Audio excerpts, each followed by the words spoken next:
Short rides, tapos kape, game. Si Motuloy din nga palang kasama natin papuntang Zambales. Connect muna ng intercom para magkausap na. Hanggang sa abutan tayo ng ulan sa parting Olongapo. Pero syempre magpagas muna tayo bago tayo tumuloy sa biyahe nating malayo-layo din. Hanggang sa abutan na nga tayo ng traffic sa bandang Olongapo. At yung ibang pasahero nagsisimula ng maglakad. Siguro late na tong mga to. At siguro kanina pa din tong mga to dito. Dahil napakahaba at napakarami na nila. Pati tayo na traffic na din. Hindi ko alam bakit ganito yung Olongapo ngayon. At sa wakas nakatagpo tayo ng tuyong daan. Pero yung traffic pabalik, napakahaba pa din. Kaya't bumili na tayo ng tubig. Tanggal uhaw na din dahil sa sobrang haba ng biyahe natin. Hanggang sa papasok na tayo ng Castillejos at ito ang bumungad sa atin. Checkpoint. Comelec checkpoint pala dito ngayon. At yung tubig na binili natin, dito na natin nainom. Konting pahinga, tapos banat na ulit papuntang San Antonio, Zambales. Konting kwento na din tungkol sa mga pinagdaanan namin sa daan ngayong araw. Hanggang sa matanaw na natin ang arko ng San Narciso, Zambales. Bubungad na sa ating napakagandang daan at dito na rin tayo magpapahinga at magkakape sa Coffee Kubo. 24 hours nga pala sila, kaya kahit magdamag ka dito, walang problema. Order na din tayo ng kapeng gusto natin at habang nagpapahinga at nag-aantay, magpalipad muna tayo.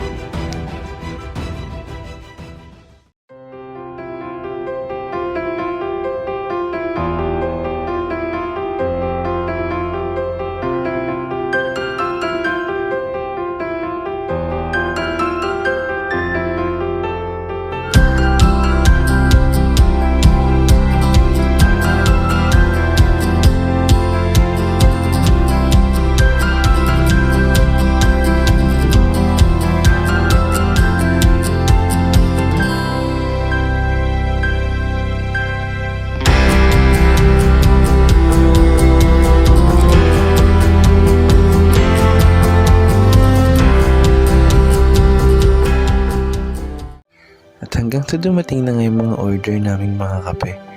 At dito mapag-uusapan namin yung mga bagay-bagay ng mga pangarap namin.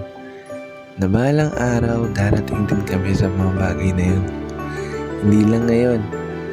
Pero alam namin sa mga darating na araw at panahon, makakamit namin yung tagumpay na ninanais namin pare-parehas dito. Basta't magtiwala lang tayo lagi sa may kapal. Doon lang tayo mag-focus. Hanggang sa abutin na kami ng gabi. Flex ko na din yung ilaw kong napakaliwanag. At sa gumawa, Sir MC Fe. At yung traffic na iniwan namin kanina, kami naman na nagdudusa pabalik ngayon. Napakahaba na naman na ito. Hanggang sa pagpalit na ako sa kasama ko, hindi ko na talaga kaya. Pantay mo, 24 minutes kami sa traffic na yun. Napakahaba naman talaga. Yung kidlat, nakakatakot yun. At nakauwi na rin tayo. Ingat ang lahat. Ride safe. Yun ang mahalaga. Peace out.